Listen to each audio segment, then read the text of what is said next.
along your eye. In the shadow of your wings, protect me. In the name of the Father, and the Son, the Holy Spirit. Amen. The Lord be with you. And with your spirit. Magandang hapon po sa inyong lahat, and welcome to the Minor Basilica of Our Lady of the Rosary of Manaoag. In the Gospel, Jesus reminds us that it is not power or authority, not wealth or seats of honor that will bring us closer to Him. It is being servants to one another. Only in true and honest service to one another will we obtain Christ's favor. Today we also celebrate Sunday for cultures.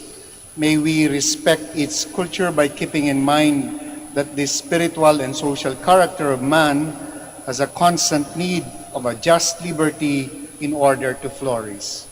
Dear friends, let us acknowledge our sins and so prepare ourselves to celebrate the sacred mysteries. Altogether, I confess to Almighty God, and to you, my brothers and sisters, that I have greatly sinned in my words, in what I have done, in what I have failed to do, through my fault, through my most grievous fault. Therefore I ask the Blessed Mary, ever Virgin, all the angels and saints, and you, my brothers and sisters, to pray for me to the Lord our God. And Almighty God, have mercy on us, forgive us our sins, and bring us to everlasting life. Amen. Amen.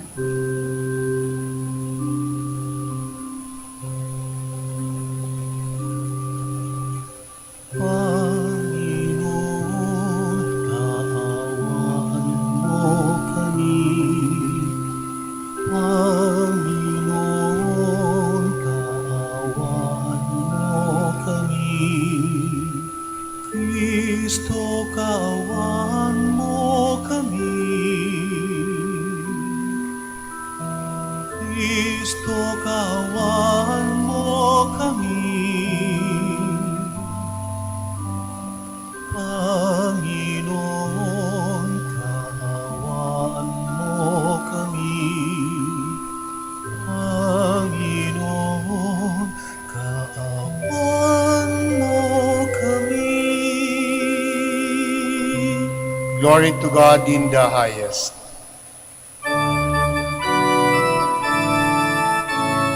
Glory to God in the highest, and on earth peace to people of good will. We praise you, we bless you, we adore you, we glorify you. We give you thanks for your great glory, Lord God, heavenly King, O God, Almighty Father. Lord Jesus Christ, only begotten Son, Lord God, Lamb of God, Son of the Father, you take away the sins of the world. Have mercy on us. You take away the sins of the world. Receive our prayer. You are seated at the right hand of the Father. Have mercy on us. For you alone are the Holy One. You alone are the Lord.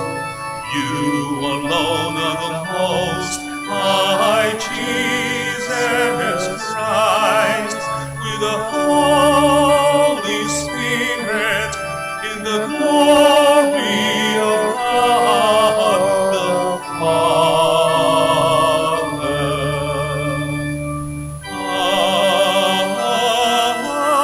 Amen. Let us pray.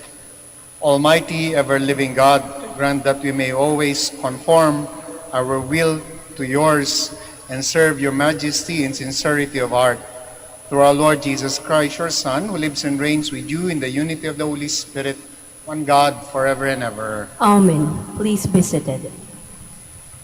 Isaiah's oracle describes the servant of the Lord, who justifies the people through his suffering. A reading, a reading from the book of the prophet Isaiah. The Lord was pleased to crush him in infirmity. If he gives his life as an offering for sin, he shall see his descendants in a long life, and the will of the Lord shall be accomplished through him. Because of his affliction, he shall see the light in fullness of days. Through his suffering, my servant shall justify many, and their guilt he shall bear. The word of the Lord. Thanks be to God. Lord, let your mercy be on us as we place our trust in you.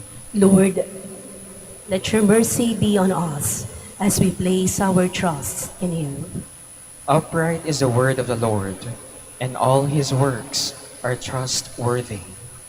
He loves justice and right. Of the kindness of the Lord, the earth is full. Lord, let your mercy be on us as we place our trust in you. See, the eyes of the Lord are upon those who fear him, upon those who hope for his kindness, to deliver them from death and preserve them in spite of famine. Lord, let your mercy be on us as we place our trust in you. Our soul waits for the Lord, who is our help and our shield. May your kindness, O Lord, be upon us, who have put our hope in you. Lord, let your mercy be on us as we place our trust in you. Jesus was like us in all things except sin. He knows our temptations and our weaknesses. Let us approach him with confidence. A reading from the letter to the Hebrews. Brothers and sisters, since we have a great high priest who has passed through the heavens, Jesus, the Son of God, let us hold fast to our confession. For we do not have a high priest who is unable to sympathize with our weaknesses, but one who has similarly been tested in every way, yet without sin. So let us confidently approach the throne of grace to receive mercy and to find grace for timely help.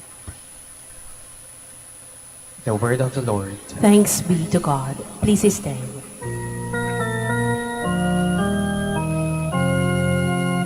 Alleluia, alleluia, alleluia. The Son of Man came to serve and to give his life as a ransom for many. Alleluia, alleluia, alleluia.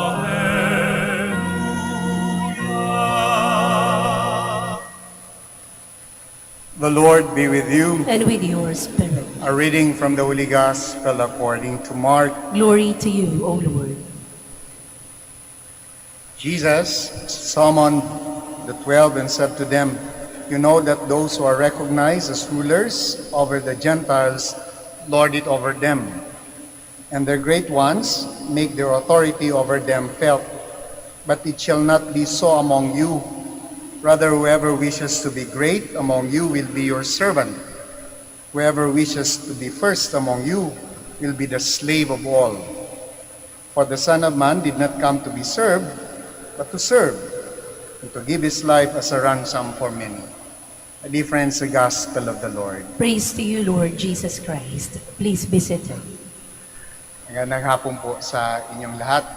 Sa hapong ito, ang bibigyang daan ng sulat ng ating mahal na Arsobispo ang homily sa pagkakataong ito. Meron daan po kasi merong magaganap na napaka-special na magkaganapan sa simbahan. At ito yung pagkakaroon ng synod. Ano po ba ang synod? Ang sinod po ay kapulungan ng mga kinatawan ng simbahan, obispo, pare at mga laiko, kung saan ay pinag-uusapan yung mga bagay-bagay patungkol sa direksyon ng simbahan. Saan ito papunta? Sa administrasyon, sa management, at sa buhay. So, ang ibig sabihin po, lamang nito ay maganda po ang kapag ka nagaganap ang synod, kasi ito po ay isang pagtitipon na napag-uusapan yung mga mahalagang dapat pag-usapan sa loob ng simbahan. Where do we go from here? Kumbaga, isa yon sa mga tatalakayin at pinag-uusapan, lalong higit na tayo ay nasa kalagitnaan pa nitong pandemya na ito na maraming binago sa ating mga pang-araw-araw na buhay at mahalaga na pag-usapan po ito. Hindi lang ng iisa at ilang tao, kundi ng buong simbahan actually. No? So kaya ang synod ay kapulungan ng maraming mga pinuno ng simbahan. At ang maganda po rito sapagkat ang isang ibig sabihin pa rin po nito ay the community, it is in the community na buhay ang presensya ng ating Panginoon. It is present in the community. And therefore, things are discussed collaboratively. Parang sa pamilya din po, ganun din po ang ginagawa po natin. No? So we collaborate, we listen to one another, we discuss things. Sometimes we even agree to disagree about many things, but we gather, we reason together, and then we talk about things kung saan dadalhin, saan ang direksyon ng ating simbahan. And even the most difficult na mga painful mga event sa ating pamilya ay napag-uusapan. Ganon din po sa ating pamilya sa simbahan, napag-uusapan po yun. At ito po ang nilalaman ng sulat ng ating mahal na Arsobispo. 2 landasin. Ano ang magaganap sa mga susunod na buwan? Magtitipon-tipon sa maliliit na grupo ang mga parokya, paaralan, at mga munting sambayanang Kristiyano upang magdasal ng sama-sama at sa patnubay ng Espiritu Santo ay makakita, makamuni-muni at makadama bunsod ng kanyang inspirasyon. Sisikapin nating tingnan ang dalawang pananaw gamit ang paningin ng Diyos. Ang una ay paano ang pag-iral ng simbahan. Tanong ng Santo Papa, paanong ang sama-samang paglalakbay ay nagaganap ngayon sa ating simbahang lokal? Ano-anong mga hakbang ang nais ng Espiritu Santo na tahakin natin? Kumusta ang samahan ng mga pastol at ng mga tupa sa simbahan? Paano ang buhay pagsamba ay nagbubunsod sa buhay pag-ibig? Paano maibabahagi at isinasabuhay ang pananampalataya? Paano ang ating mga pamamaraan bilang simbahan? Ang pangalawang katanungan ay paano nakikipamuhay ang simbahan kasama ang sangkatauhan? Asin at ilaw pa ba tayo sa mundo? Bahagi ba ang pakikipagdialogo sa ating pamumuhay? Gaano tayo kapunyagi na nakikinig sa mga kapakumbabaan at paggalang sa kabila ng ating pagkakaiba-iba? Naging manhid na ba tayo sa mga daing ng mga nagdurusa? Ang daming tanong, kaya kailangan yung synod na ito sapagkat marami tayong kailangan pagnilay-nilayan sa mga panahong ito. At itong mga katanungan ito ay hindi lamang iilan ang sasagot, kundi kung napakinggan nyo ng maigi, magmula sa maliliit na mga bahagi ng ating simbahan, kailangan marinig yung boses, kailangan mapakinggan at madala doon sa pagtitipon ang inyong mga kuro-kuro, ang inyong mga pananaw. Ang mga tanda, sa pagtingin natin sa simbahan ng papaloob at pagtingin sa simbahan kasama ang sangkatauhan, hindi natin maaaring pagwalang bahala ang mga tanda ng ating panahon. Hindi tayo bulag sa mga hamon ng pandemya dala ng COVID. Hindi natin maaaring pagbaliwala ang mga iskandalong sexual at pinansyal sa simbahan at sa pamahalaan. Hindi natin maaaring huwag pansinin ang makamundong panghihimok at mga panganib dala ng teknolohiya. Hindi natin pwedeng ipagkibit balikat ang pagbaba at pagpapahalagang etikal at ang pagkatig sa relativismo. Batid natin ang paglibak at paghamak sa mga tradisyonal na institusyon, lalo tigit sa simbahan. Ang epekto ng abuso sa kalikasan, takot at karahasan ay lantarang nagaganap at hindi natin maaaring pagbaliwala. Ang ibig sabihin lang po nito, ng matandang ito, is that the church cannot be indifferent. Hindi tayo maaaring magkibit balikat na lang sapagkat tayo rin naman ang maapektuhan ng mga nagaganap sa ating kapaligiran. At dahil tayo naapektuhan, dapat sama-sama tayo, sabay-sabay tayong tumitingin at umahanap ng kapamaraanan para bigyan ito ng solusyon. Ika nga sa ating kasabihan, sakit sa kalingkingan, damdam ng buong katawan. So it takes one, it takes all rather, to be part in this synod and to look at things with intent in prayerful manner and to be able to find the grace of God, to be able to overcome these challenges and to find the solutions with one another. Merong tatlong inspirasyon na panggagalingan. Gabay natin mula sa banal na kasulatan ang tatlong aktor. Ang una ay si Jesus na sinugo upang magdala ng mabuting balita sa mga kapuspalad. Ang ikalawa ay taong bayan. Ang bawat isa sa sangkatauhan na nagsaasam ng kaligtasan. Ang ikatlo ay ang mga apostol na nagbabantay kung nasaan si Jesus, kung madali siyang matagpuan ng mga tao. Ang inspirasyon po na ito ay walang iba na panggagalingan natin. Wala naman tayong ibang panggagalingan ay kundi ang ating mahal na Hesus Kristo na nagbibigay sa atin ng, sabi nga, the way, the truth, and the life. At ang pangalawang inspirasyon ay kung sino yung katabi mo dito sa loob ng simbahan, kung sino yung nasa harap mo, kung sino yung uuwian mo pagkatapos ng misa, pagpasok mo sa trabaho, ang iyong kapwa, ang ibang tao, ang tao, sapagkat ang kapwa ay ando doon din ang presensya ng ating Panginoon. At ang pangatlo ay ang mga naging witness ng Panginoon sa kanyang buhay, kundi ang mga apostol. Dito tayo kukuha ng ating mga inspirasyon. Ang ating mga pamamaraan, paano ba gaganapin ito? Paano gagawin ito? Ang unang pamamaraan natin ay pagiging sensitibo. Bawal ang manhid, sapagkat kung manhid tayo, walang sinod, sapagkat hindi natin pakikialaman kung ano yung mga nangyayari sa ating lipunan, sa ating sarili, sa loob ng pamilya. Bawal ang manhid, mahalagang maging sensitibo. Nararapat tayong maging isang simbahan na binigyang pansin ang wagas na pakikinig bilang paraan ng pag-iral. Hindi rin tayo, pangalawa, hindi tayo makakapagpatuloy bilang isang simbahang sama-samang naglalakbay, kundi kung walang pagbabagong buhay.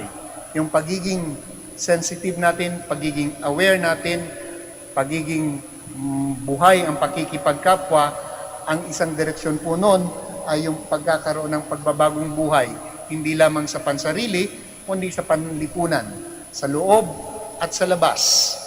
So, yun ang isang mga pamamaraan na titingnan natin kung merong pagbabagong buhay. Baunin natin ang mga tagubilin ni Papa Francisco sa mga kabataan. Ang galak kong pag-asa ay ang makita kayong patuloy na tumatakbo sa patimpalak na inyong kinahaharap. Patuloy kayong tumatakbo ng may pakikipagbighani sa mukha ni Kristo na labis nating minamahal. Siya'y sinasamba natin sa banal na Eucharistia at nakikilala, pinagpapatuloy ang lakbayin. Kailangan ng simbahan ang inyong determinasyon, ang bilang, ang inyong nasasaloob, ang inyong pananalig. At ito ay mula sa Katedral ni San Juan Evangelista at ang inyong nagmamahal na lingkod, Socrates B. Villegas, Arsobispo ng Lingayen, Dagupan. Ang ganda po sa tuwing nagkakaroon ng ganitong mga pagtitipon sapagkat ito ay isang pamamaraan na nagpapakita sa atin na buhay ang simbahan. Buhay tayo. At dahil buhay tayo, hindi tayo nagkikibit balikat lang. We are not indifferent. No? We take note of what is happening, and we do not only take note of what is happening, there is always the challenge to do something about it. Ang ating spiritualidad ay hindi spiritualidad na papasok lang ng simbahan, magdadasal, uuwi na. Hindi po.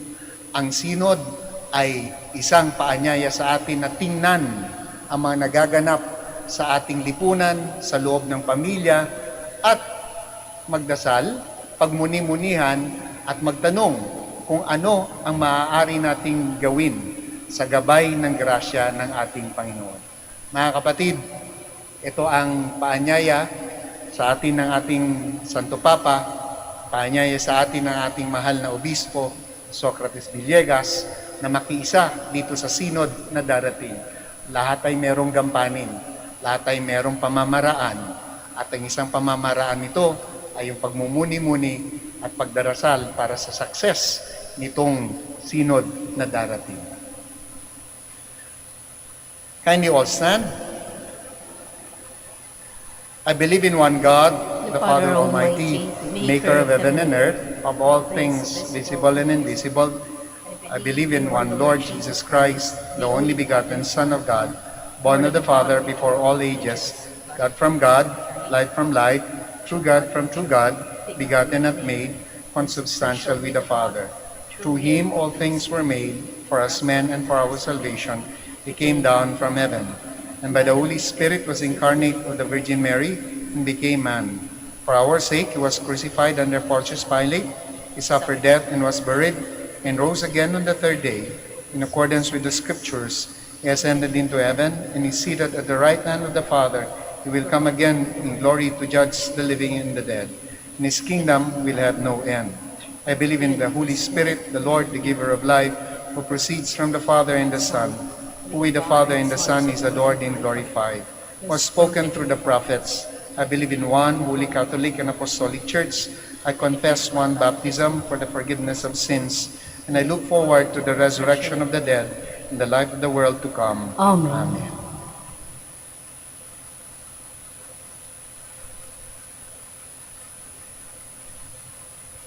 With humility and trust, O Lord, we confidently approach you and ask you to hear our prayers, that your response be, loving Father, listen to our prayers. Loving Father, listen to our prayers. May Pope Francis soak our bishop, the clergy, and all who exercise authority in the Church, foster kindness to sustain them in their call to humble service, we pray. Loving Father, listen to our prayers. May all who hold public office promote unity to bring peace and reconciliation in our land that has witnessed social, cultural, religious, and moral upheavals. We pray. Loving Father, listen to our prayers. May the spirit of fortitude encourage all frontliners who are fighting COVID-19 as they minister to those who are suffering. We pray. Loving Father, you listen to our prayers. May we as brothers and sisters in Christ show compassion and kindness to all, especially to those who are greatly affected by the pandemic. We pray. Loving Father, listen to our prayers. We ask you, O Lord, to show your mercy and compassion to our sick brothers and sisters, and to bring light to our beloved dead. We pray. Loving Father, listen to our prayers. Let us pray for the urgent concerns of our community and our personal intentions. We continue to pray for all the devotees of Our Lady of the Rosary of Manaoag, for their well-being, for their health and safety. We pray to the Lord.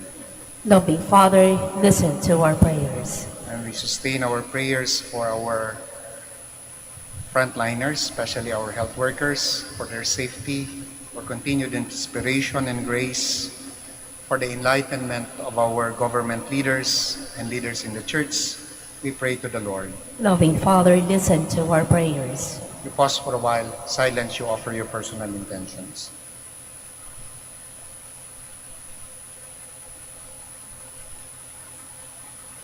Father, you are gracious and merciful to all. Hear us as we call upon you today. Do not look on the wrong we have done, but in your mercy, look on our humble and pleading hearts. We ask this through Christ our Lord. Amen. Please be seated.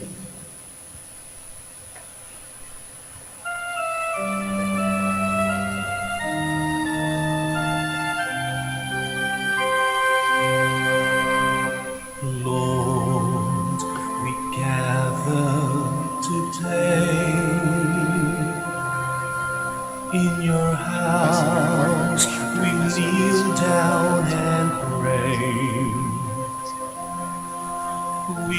Ask for your mercy as we open our hearts to receive your forgiveness, O Lord. As we offer this bread and as we bring you this wine, bless them, Lord Jesus, feed us now, give us life. Send us your Spirit, the source of our lives, and together we will serve you with love. Please stand. Pray, my dear friends, that my sacrifice and yours may be acceptable to God the Almighty Father. May the Lord accept the sacrifice at your hands for the praise and glory of his name, for our good and the good of all his holy church. Grant us, Lord, we pray, sincere respect for your gifts, that through the purifying action of your grace, we may be cleansed by the very mysteries we serve through Christ our Lord. Amen. The Lord be with you. And with your spirit, Lift up your hearts. we lift them up to the Lord. Let us give thanks to the Lord our God. It is right and just. It is truly right and just, our duty and our salvation, always and everywhere to give you thanks, Lord, Holy Father, Almighty and eternal God, for when your children were scattered afar by sin, through the blood of your Son and the power of the Spirit, you gathered them again to yourself, that the people formed as one by the unity of the Trinity, may the body of Christ and the temple of the Holy Spirit might, to the praise of your manifold wisdom, be manifest as the church. And so in company with choirs of angels, we praise you, and with joy we proclaim.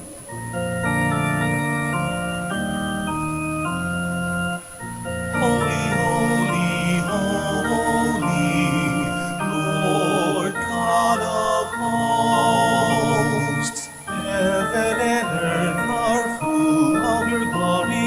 Hosanna in the highest. Blessed is he who comes in the name of the Lord. Hosanna, Hosanna in the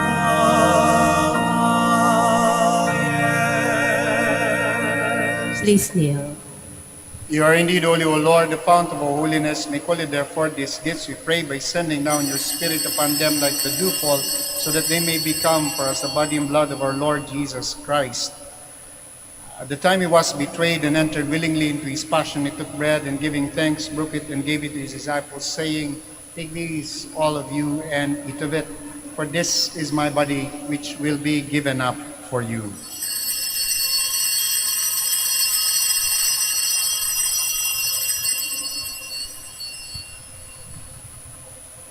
In a similar way, when supper was ended, he took the chalice, and once more giving thanks, he gave it to his disciples, saying, "Take these, all of you, and drink from it, for this is a chalice of my blood, the blood of the new and eternal covenant, which will be poured out for you and for many, for the forgiveness of sins. Do this in memory of me."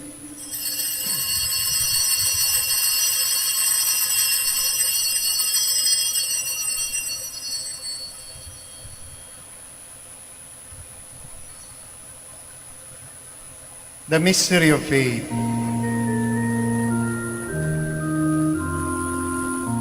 We proclaim your death, O Lord, and profess your resurrection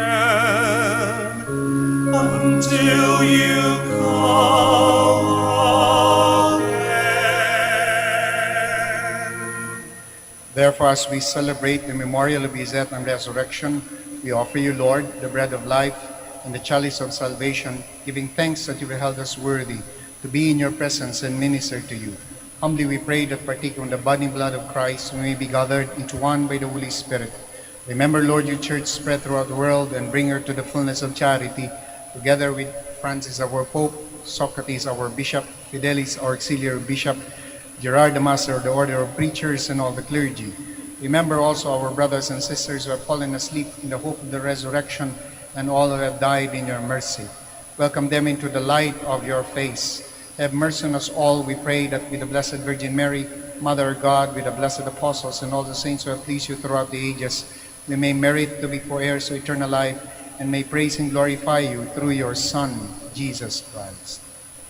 Through him, and with him, and in him, O God Almighty Father, in the unity of the Holy Spirit, all glory and honor is yours forever and ever. Amen, amen, amen, amen. Please stand. The Savior's command, informed by divine teaching, we dare to pray.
Deliver us, Lord, we pray, from every evil. Graciously grant peace in our days, that by the help of your mercy we may be always free from sin and safe from all distress, as we await the blessed hope and the coming of our Savior, Jesus Christ. For the kingdom, the power, and the glory are yours, now and forever. Lord Jesus Christ, who said to the apostles, "Peace I leave you, my peace I give you," look not on our sins, but on the faith of your church, and graciously grant her peace and unity in accordance with your will, who live and reign forever and ever. Amen. Peace of the Lord be with you always. And with yours, We offer to one another the sign of Christ's peace. Peace be with you.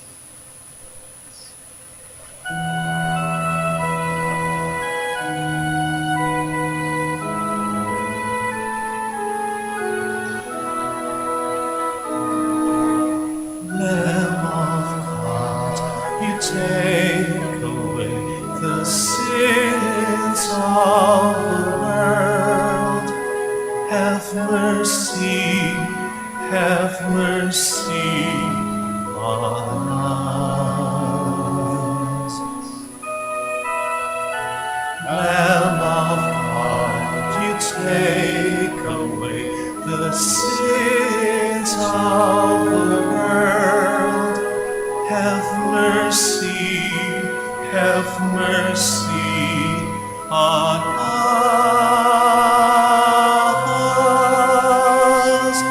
Lamb of God, you take away the sins of the world. Grant us peace. Grant us peace. please kneel.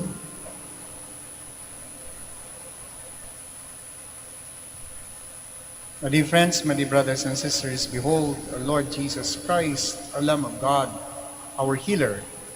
Behold, him who takes away the sins of the world. Blessed are those called to the supper of the Lamb. Lord, I am not worthy that you should enter under my roof, but only say the word, and my soul shall be healed.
Matapos kang yugakan ng mga masasama, sumilang ng liwanag ng mga nawawala, tinapay ng buhay, pagkain ng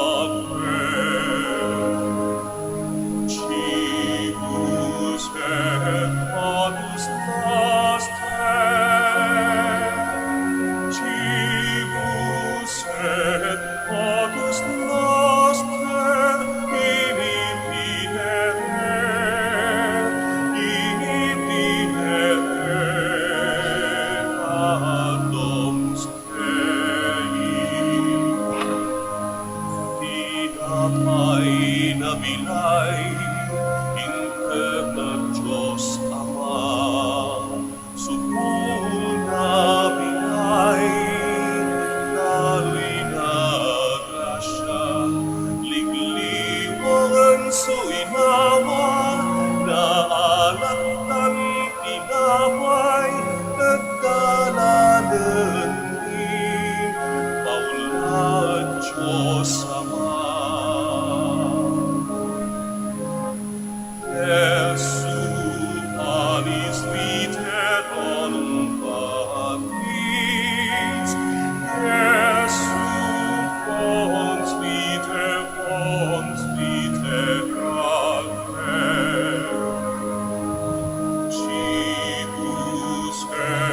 Oh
Please stand.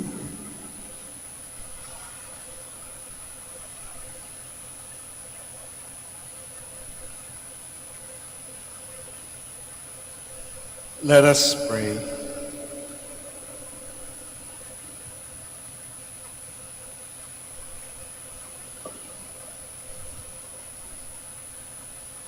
Grant, O Lord, we pray that benefiting from participation in heavenly things, we may be helped by what you give in this present age and prepared for the gifts that are eternal through Christ our Lord. Amen. Amen. The Lord be with you. And with your spirit. Before I give the final blessing, greetings po. Una, maraming salamat sa pagdalaw nyo sa Minor Basilica of Our Lady of the Rosary of Manaoag at sa pakikisa sa banal na misa. Maraming salamat po. Pangalawa, we also would like to announce again that if you remember, last year, na hindi po kayo makapunta sa sementeryo at dalawin ang inyong mga mahal sa buhay, sa araw ng Undas, what we did here in the minor basilica kasama ng parokya is that nagmisa po kami doon at we ensured na lahat po ng tomb doon ay merong isang sinding kandila, no? Rest assured that we're going to continue with that. We're going to say mass for your beloved dead and the Catholic Cemetery of Manaoag, and then we're going to light one candle for each tomb po. No? If you would like to coordinate din po with the parish, please do so. If there are things that you would like also to be included there. So yun yung pangalawa. Pangatlo po, for those na frequenting the minor basilica at napupunta po doon sa likod, alam ko po na may nakikita po kayo doon na napakalaking mga tarpaulins of the plans that you would like to do here, to build here in the minor basilica. It was started way back in 2017, and there were already some donors, but the amount were not yet sufficient for the project. Unfortunately, na COVID. So what we are doing right now is that we are focusing on the most important projects po ng minor basilica, the most essential, like matatapos na rin po yung rewiring ng buong simbahan sapagkat delikado na po. Baka matulad tayo sa simbahan sa Manila na nasunog. So we prioritize that. Kinagagala ko po na i-inform yung lahat ng deboto na napariwire na po natin itong buong simbahan at naayos na rin po yung ilaw, if you notice that. And then also, instead of the buildings na nakalagay doon sa tarpaulin, we focus doon sa altar. Inuna po natin yung altar ni Mama Mary for the repair sapagkat naanay na rin po. So we prioritize. We're still hoping that along the way, gradually, the generosity of Our Lady of the Rosary of Manaoag can never be outdone. Kaya nga lang sa mga pagkakataong ito, we need to prioritize. So in the next several days and weeks, tatanggalin po yung mga tarpaulin po doon sa likod. Not that we're not going to continue with that, but for the time being, we have prioritized kung ano muna yung kayang itayo ng minor basilica at kung ano muna yung pinaka-importante at pinakamahalaga para sa mga deboto nito. But rest assured that every penny, every cent, every peso that you have donated will go for the projects here at the minor basilica. Maraming salamat po sa inyong generosity. The Lord be with you. And with your spirit. Bow down for the blessing. May Almighty God always keep every adversity far from you, and in His kindness pour out upon you the gifts of His blessing. Amen. May God keep your hearts attentive to His words, that they may be filled with everlasting gladness. Amen. And so may you always understand what is good and right, and be found ever hastening along in the path of God's commands, made co-heirs with the citizens of heaven. Amen. And may the blessing of Almighty God, the Father, the Son, the Holy Spirit, come down on you and remain with you forever. Amen. Our celebration is ended. Go in peace to love and serve the Lord through one another. Thanks be to God. We shall now say the prayer for the blessing ng mga may sakit. Andito, nasa bahay, nasa ospital, and to be followed by the blessing for your religious articles. Our help is in the name of the Lord. Who made heaven and earth? God, our Almighty Father, by your blessing you give us strength and support in our frailty, turn with kindness to our sick brothers and sisters, freedom from all illness and restore them to good health through the intercession of Our Lady of the Rosary of Manaoag, so that in the sure knowledge of your goodness they will gratefully bless your holy name. We ask this through Christ our Lord. Amen. In memory of the mysteries of the life, death, and resurrection of our Lord Jesus Christ, and to the honor and glory of the Blessed Virgin Mary, Mother of Christ and Mother of the Church, Our Lady of the Rosary of Manaoag, may your religious articles be blessed and made holy. In the name of the Father, and the Son, and the Holy Spirit. Amen.